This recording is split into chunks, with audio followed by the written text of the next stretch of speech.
Madam President,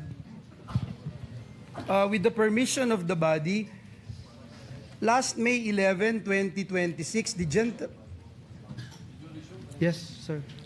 Yes. Session. Yes, Mahina. I resumed session. Madam President, last May 11, 2026, the distinguished gentleman from Tarlac, Pampanga, and Rizal, Senator Rodante Marcoleta, proposed an amendment to the rules of the Senate, particularly Rule 14, Section 41.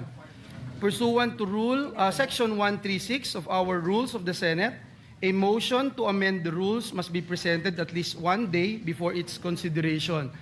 Hence, Madam President, in compliance with our rules, the gentleman from Tarlac, Pampanga, and Rizal, Senator Marcoleta, is seeking the floor, Madam President. I move that he be recognized to explain his proposed motion, Madam President. We recognize Senator Rodante Marcoleta. Thank you, Madam President. Madam President, I would just like to reiterate for the record the proposal to amend Rule 14, Section 41, Senate session. The proposal, Madam President, is by way of an additional paragraph, Section 41C, after Section 41B of Rule 14 of the Senate Rules, which will state as follows. Section 41C, allow a senator for justifiable reasons to attend and participate in the session through teleconference, video conference, or other reliable forms of remote or electronic means using appropriate information and communication technology. I so move, Madam President.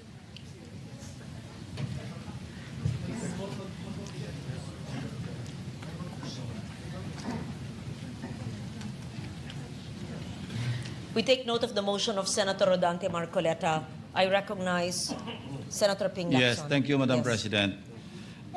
This is a parliamentary inquiry.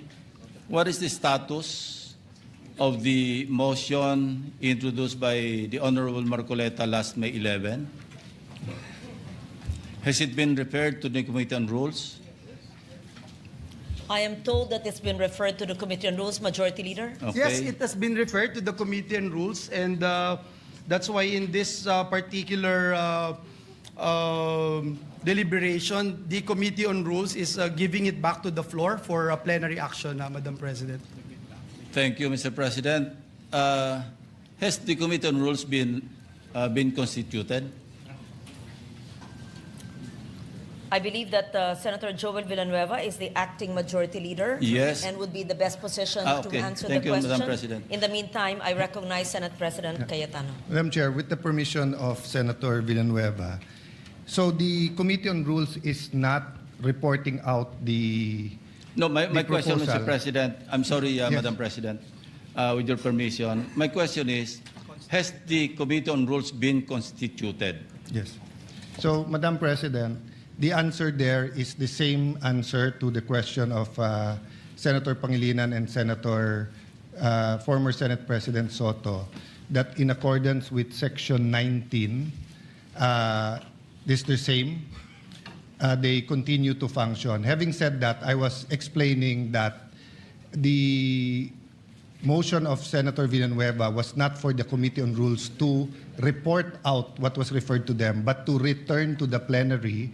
Because if you look at Section 136 of our rules, the rules may be amended by means of a motion, which should be presented at least one day before its consideration, and a vote of majority senators present shall be required for its approval. So you do not need the endorsement nor the forwarding of the Committee of Rules for the amendment of the Committee on for the amendments of the rules. So the only requirement is that it is put on the floor at least one day before, or the proposal is made, and that a majority of the senators present will vote for its approval. So I just wanted to clarify that, just so that we don't have any miscommunication that whether or not the Rules Committee met, who are the members, etc. Because right now that's irrelevant, because we have given back to the plenary the proposal. Yeah. Very clear. Thank you, Senate Madam President. President, Senator Lacson is recognized. does it mean that we are now disregarding the committees of the Senate? So the committee chairman or the chairman of any committee, including the Rules Committee, may just report out any motion or any resolution referred to it in plenary, and then just, it is within his power to just report it out by himself without any deliberation in the committee, without any committee report. Is that the new rule now, Mr. President, Madam It President? is Madam clearly... There's no new rule. I read the rule.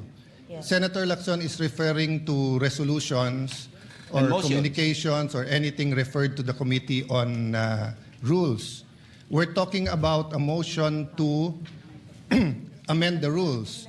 We had the option of taking it up, but since everyone asked for one more day, it was given to the Committee on Rules. The Committee on Rules has an option to take it up, but the acting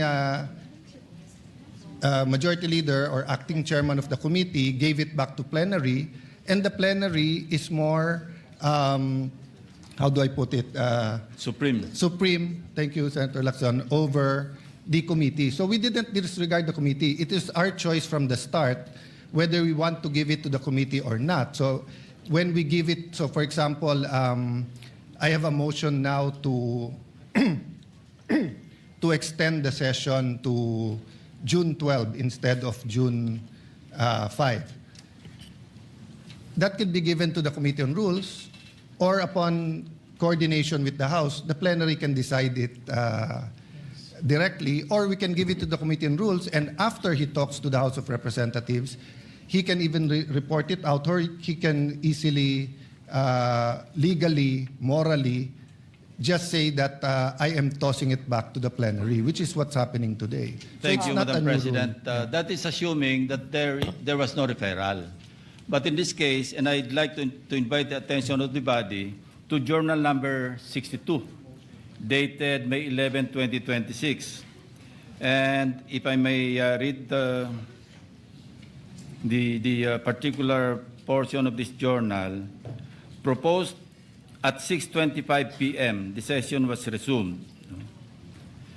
Proposed amendment to the rules of the Senate. Senator Marcoleta proposed an amendment to Rule 14, Senate sessions of the rules, by inserting a new paragraph C under Rule 41, which reads, A or C, allow a senator for justifiable reasons to attend and participate in the session through teleconference, video conference, or other reliable forms of remote or electronic means using appropriate information and communications technology. Now, here's the portion, Mr. President, or Madam President. While expressing no objection to the proposal, Senate President Cayetano A. suggested giving the Committee on Rules time to discuss the matter. Now, my question is, was there any discussion by the Committee on Rules? Apparently, there was none, because it's now being reported out by the acting majority leader without consultation with any of the members. And by the way, Madam President, wala pang Committee on Rules eh. I believe that it was mentioned, and I will reiterate from my understanding that there was no Committee on Rules meeting because that motion is reverted back to plenary. Yeah, Madam Meaning we are not ignoring the fact that, of course, committees must hold meetings, but this particular motion is being referred back to plenary. And may we just put on record, it says in Rule or Section 136, the rules may also be amended by means of a motion which should be presented at least one day, and we're complying with that, before its consideration, and the vote of the majority of the senators present in the session shall be required for its approval. I believe that is what the Senate President had explained. Evidently, Madam President, action was taken.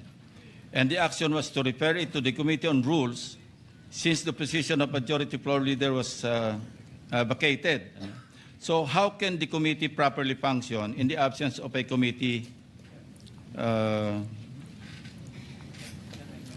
Yeah, of the committee members. As Now, the I'll Senate invite- President Madam Chair. had stated, Let me finish, there is Madam a rule President. of a continuing operations of the committee But they while were the new head vacated, has Madam not President.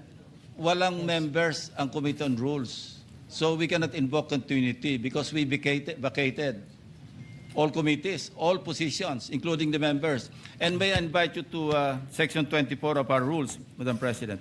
The committees shall hold meetings to discuss, decide, and submit a report on all matters transmitted to them. This was transmitted to the Committee on Rules. So the committees shall hold, including the Committee on Rules, shall hold meetings to discuss, decide, and submit a report. There's no report, Mr. President or Madam President. Madam President. So we're violating our own rules. We recognize Senate Yeah, President Ken. Mr. President, the chair already made the ruling and it's not appropriate to argue with the chair because as explained to Senator Lacson, the committee did not report it out. He read the journal of May 11, but he did not read the motion of Senator Joel today. His motion today was pursuant to Rule 136 of the rules, a motion to amend the rules, meaning if Joel was no longer the majority leader, if I was the majority leader now, or even an ordinary member, that motion was carried. No one objected that we take it up. Because, Madam Chair, we're bringing it back to plenary. So natural po, walang discussion sa Committee on Rules. Kasi wala naman po sa rules natin na kailangan i-discuss sa Committee on Rules. We did that on May 11 so that everyone will have an opportunity to study the rule. It's a very simple amendment.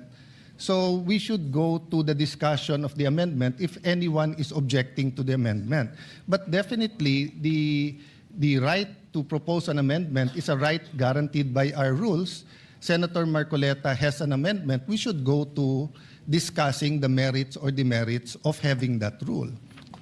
You already ruled that it is proper for the plenary to take it up. So may I request or move that we, if there are any objection, we discuss their objection. I'm objecting. That's the effect of my manifestation, Madam President. I'm objecting because I'm invoking Section 24 of our rules. And as I read into the records, the journal of May 11, 2026, na-refer po ito sa Committee on Rules. And there was no discussion. Action was taken actually by this body. Then, Madam Chair, if there's an objection, may I move that we divide the House? It's a objection. Point of order, Madam President. On that issue, not on the issue of whether or not the rule is good. Your issue is whether or not it's proper to take it up on the floor.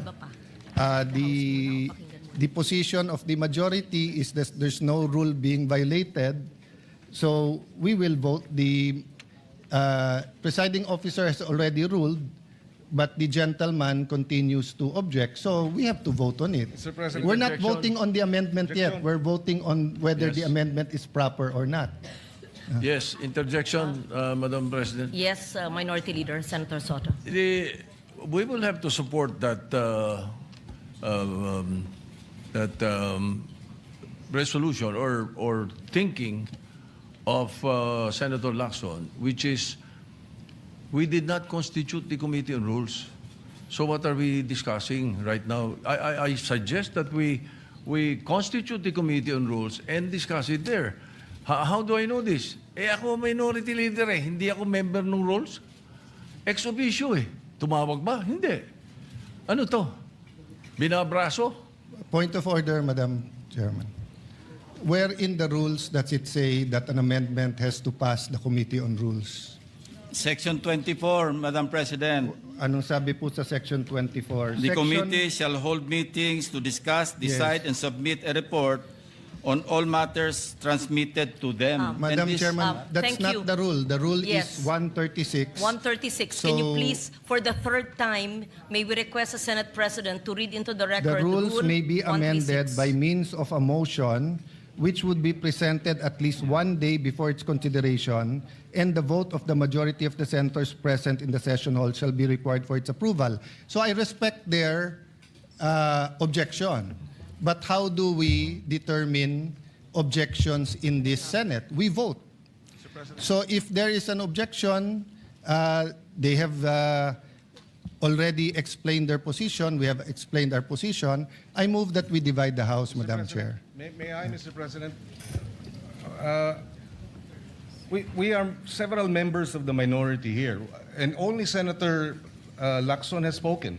Why are we railroading this process, Mr. President? Madam I have a Chair. number of issues that I'd like to raise regarding this motion, Mr. President. They are citing Section 136, assuming, for the sake of argument, that their position is correct. The second paragraph, Mr. President, says the rules may also be amended by means of a motion, which should be presented at least one day before its consideration. We submit, Mr. President, that the earlier motion that was entered or was referred to the Committee on Rules.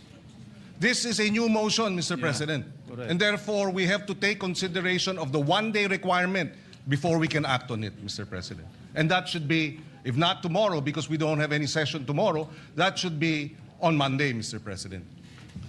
Madam take President. Again, let me reiterate. The rules may also be amended by means of a motion, which should be presented at least one day before its consideration. We submit that the motion that was mentioned last May 11 was referred Yes. to the Committee on Rules. Yeah. This is a new motion, Mr. President, that is being presented on the floor, which requires that it be presented one day before it is considered. And therefore, we have to consider this motion on Monday, Mr. President. Madam As President. explained by the acting majority leader, the motion of Senator Marcoleta has been brought to the plenary, and Preferred. both the majority and the minority had mentioned Rule Section 136, and it says that the vote of the majority of the senators present in session shall be required for the Madam approval. President. I believe that this rule has been mentioned more than 5 times. Madam President. I may- believe also that the interpretation of the rule is different. So I take note of the manifestation of Senator Pangilinan. may, Mr. President, may- if I may just continue, Mr. President. All in previous... Senator In- Lacson in- actually has the floor. Yes, I with the still have permission the of floor, Senator yeah. Lacson. Senator Lacson has the floor. But May with- we continue with the manifestation of Senator Lacson, and then Yeah. after him, he will yield to Senator Pangilinan.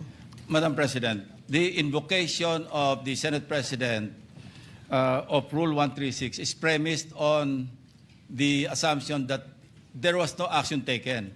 But we took action. We referred it to the Committee on Rules. So Section 24 now applies, Madam President. You're going to just ram down our throat something that numbers can dictate, Madam Mr. Chair. President. Yes, Senate Yes, President Madam Chair. Cayetano. First of all, we're just repeating the arguments. I respect his argument, but I disagree with it. Secondly, they've used already 3 words: ram down their throat, railroaded, binabraso. In this democratic institution, when we disagree, we vote. When we have rules, we follow the rules.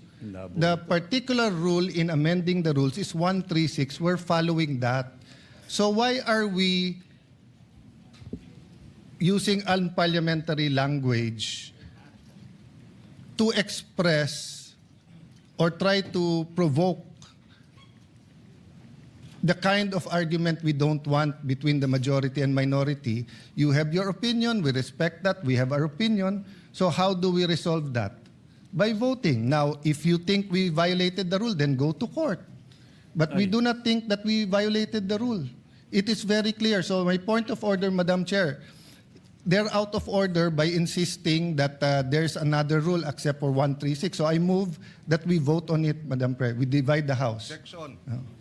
Objection. If there's an objection, then we vote. So may we proceed with the President. vote, Madam President?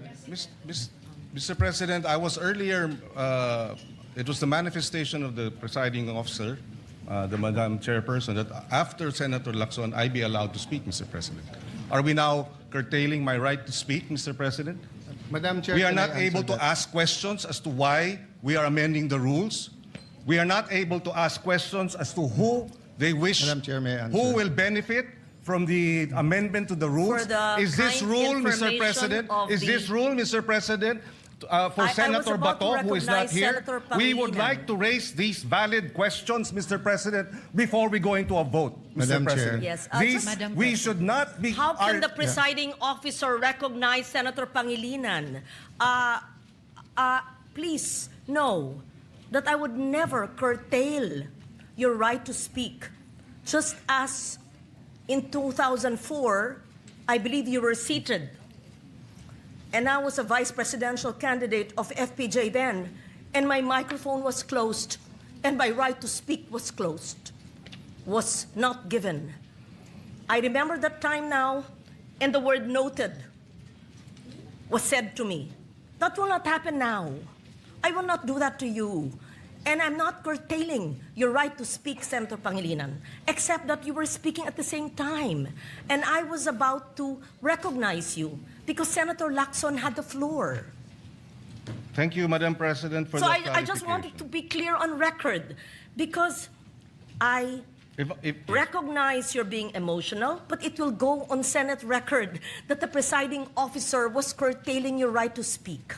I would never do that, and I would not do what I experienced in 2004 in the House of Representatives in the canvassing of the votes then. Mr. President. Thank you. Madam President, with due respect, Mr. President, I was I'm not yielding- referring to the Madam presiding President, officer.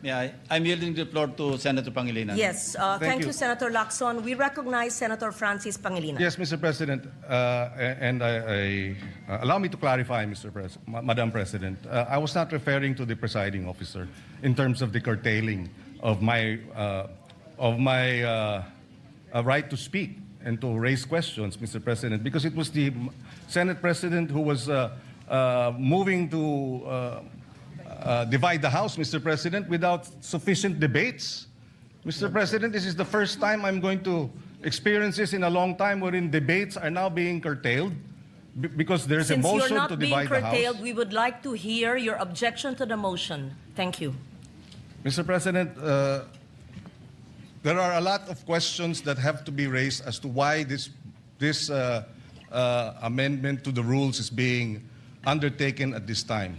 Precedent provides, Mr. President, that when we amend our rules, we do so by way of resolution.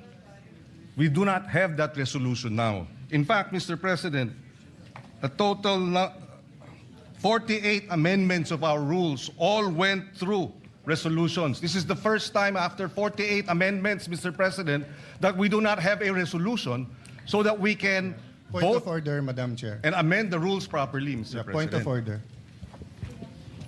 Point of order takes Yes, precedence. Senate President. Point of order takes Yes. precedence. First over of all, everything else. I hope we learned our lesson. Senator Pangilinan already apologized to Senator Padilla, then now you're shouting at us. No? No, the record will show, nakatape naman eh. Ang taas-taas ng boses nyo eh. Di ba? You were shouting at kaya nga hindi magkarinigan. Now, what's my point of order? We are not discussing the merits yet of the amendment. No one's curtailing your rights because wala pa tayo dun eh. Ang pinagbobotohan natin ngayon, kung pwedeng i-take up sa floor o hindi. Yun ang itinatake up natin. And the arguments have already been laid out. And Senator Pangilinan and I were together in 2009 where we had debates here where Senator Enrile did not even allow amendments. And then we voted. It depends on every issue, Madam Chair. There's no specific rule of the amount of time. I was asking the gentleman about certain issues in one resolution. He refused nga for further interpellation and said it's time to vote. They were the majority. So, Madam Chair, we're here. We're willing. Senator Marcoleta is ready to take questions. Ang pinagbobotohan lang po natin ngayon, simple lang.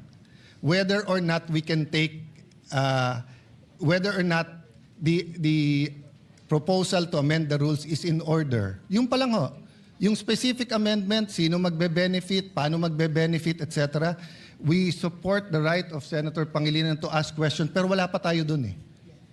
So, again, may I raise the previous question, Madam Chair? The point of order, the parliamentary reason. Go ahead. Be given the right Madam to speak. I am the President, movant kanina pa po here. ako nakatayo dito at I need to nagtataas ng speak kamay. because I am the movant. Senator Madam Rodante President. Marcoleta. Thank you, Madam And then we President. hear Senator Risa Ontiveros. Thank you, Madam and Senator President. Problema Erwin natin, Tulfo. Madam President. Yes, The proceed. Senate President invoked Section 136, Paragraph 2. Kung babasahin po natin ito, Madam President, napakasimple lang. Ito pong Section 136, Paragraph 2, is a special provision in precisely amending our rules.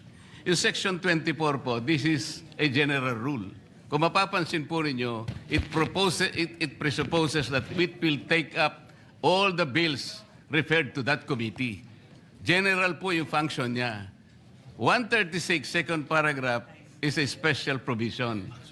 Sa principle po ng batas, yun pong special provision takes precedence over a general provision. Yun lang po, basahin po ninyo. Hindi nga po, it will not even take one day because this is not a new motion. Kung mapapansin nyo, ni-reiterate ko lang po ito eh. It was already moved last May 11 pa po. So that is even more than one day. So who is talking about one day here? Ang pinag-uusapan po natin, unless we respect Section 136, ang linaw-linaw po, it talks about the rules may also be amended. Diretso po ito eh. So this takes precedence over Section 24. Simpleng-simple lamang po ito eh. Madam President. Thank you, Senator Marcoleta. We recognize Senator Risa Ontiveros. Salamat, Madam President.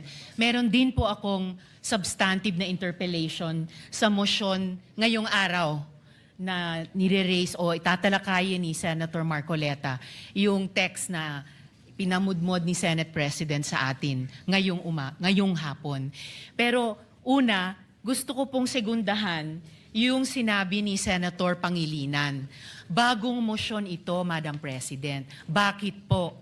Sa ilalim ng Section 24, ni-refer yung unang mosyong binanggit ni Senator Marcoleta noon sa Committee on Rules. Ngayon kung sasabihin na ibinalik yung mosyong iyon, yung unang mosyon ni Senator Marcoleta sa plenary, sino ang gumawa nun? Dapat ang Committee on Rules. Na-initiate na po ang prosesong iyon alinsunod sa Section 24. Hindi pa nga po nako-constitute ang Committee on Rules. Wala pa nga pong minority contingent sa Committee on Rules. So wala pang body na pwedeng ibalik yung unang mosyon ni Senator Marcoleta sa plenary. Kaya ko sinusugundahan ang sinabi ni Senator Pangilinan. Ito pong mosyon na gustong talakayin ni Senator Marcoleta at pinamudmod ni Senate President sa atin, bagong mosyon po siya. Kung kaya't nag-a-apply po ang Rule Section 136 na kailangan bigyan ng isang araw pa pagkatapos ito i-move para talakayin. And tama si Senator Pangilinan, sa Lunes pa po yun, Madam President. Salamat, Madam President. Madam President, without giving meaning to anything, ito Senator pong Marcoleta. mahirap kasi kung wala po tayong legal background dito. Kaya sinasabi ko na nga po, hindi po bagong motion ito eh. Hindi siya bagong motion. Kasasabi ko lang po, May 11, minub ko na po ito eh. Sino po magsasabi na bagong motion? Point of order. Ad hominem. Sinasabi ko lamang po, Hindi, ang sinasabi Madam ko lang, President, kanina ko po sinasabi. Hindi po tama yun. Section Sasabihin yung kasama 136. niya Pwede po ay ba? walang Session is kinalaman, suspended. Pwede po walang bang alam sa pagbigyan batas.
Session is resumed.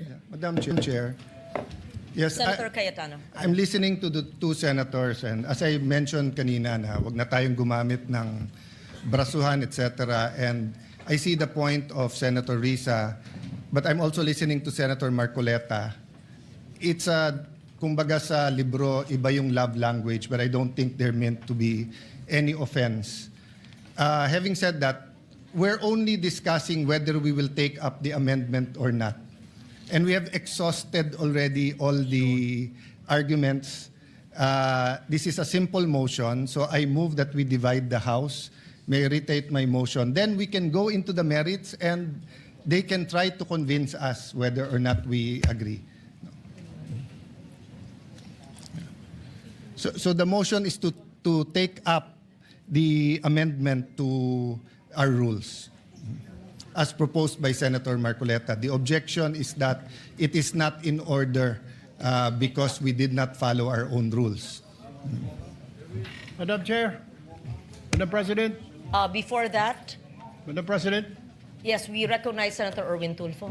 Madam President, my question is, why is the majority in such a hurry to tackle this motion? This allowing a senator for justifiable reasons to attend and participate in the session through teleconference, whereas in Rule 14, Section 41, under B, it says convene and hold the session through teleconference, video conference, or other reliable forms of remote or electronic means using appropriate information and communications technology system due to force majeure, Madam President, or the occurrence of a national emergency. I guess, Madam President, this justifiable reason, what is that? Does that fall under force majeure or does it fall under national emergency, Madam President? My question Madam is, Chair. why are we in so hurry? Why are they, the majority, in a hurry to tackle this motion and divide the House, Madam President? We need answers in the minority. Madam Chair. Or is it because, Madam Chair, they're in a hurry because of news reports that probably two of our colleagues might land in jail this weekend? Is that the reason why? Is that the reason why they have to have this inserted, the Section 41C, para makaboto po kung sino man yung makukulong dahil sa announcement ng Ombudsman na may lalabas na po ang warrant ng ilan sa mga kasama natin, Madam President. That is my question, Madam Madam President. Chair, We the recognize gentleman Senator- is out Senate of President. order because his question sa nagmamadali, bakit, can be discussed in the actual motion. Can be discussed after the motion whether we should take it up. We take offense that bibigyan niya ng ganyang kulay. It's just like us saying, are you afraid if we have the hearing on the Blue Ribbon on flood control, mababanggit ka rin? You do not make that kind of statements here in the Senate because you assume good faith from everyone. That rule hindi minadali. May 11 pa ho yun. So, Madam Chair, I move that we divide the House. And the voting will be done via viva voce. Madam President, Minority Leader. I move to adjourn or a quorum call.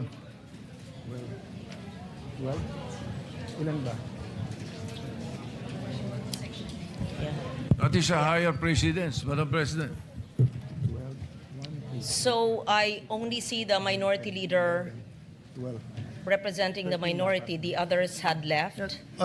Madam Chair, we will not object, but for the record, Yes. they scampered out and left the minority leader instead of discussing the rule. We are not even discussing the rule yet.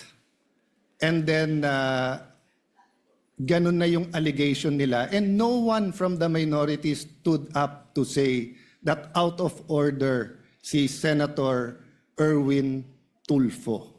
So we will not object, Madam Chair. In fact, we move that we adjourn till 5 p.m. Madam President, Monday. before that, Madam Before we President, adjourn. motion to adjourn is Senate not President. debatable.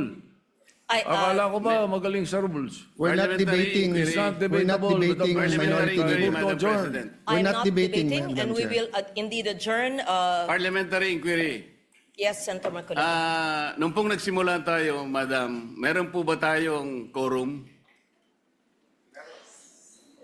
We had a quorum, yes. Yes, Madam President. Kapag ka po ba nag-walkout ang minority, nawawala po yung quorum. Nagsimula po tayong may quorum. It doesn't matter if they walk out. Yes, I think we still have the quorum. Madam President, once there is a quorum call, you have to call the roll. Kahit present lahat o kulang kanina, o there was a motion to dispense, whatever that is. Not A upon a quorum situation, call, Madam President, when motion they, to readily adjourn and willingly walk out. takes precedence. Hindi po yung covered ng rule natin, Madam President. Madam Kung sakasakali As po, reiterated by the Senate President and as conveyed by the Minority Leader, former Senate President, the rule states that the motion to adjourn takes precedence. I'm not taking sides. 5 p.m. Monday And we will adjourn session until 5 until p.m. 5 p.m. on Monday, June 1st, 2026. June 2nd? First ba? June 1. June 1 ba yun? The birthday of Senator Lacson. So we will have cooler heads. Okay.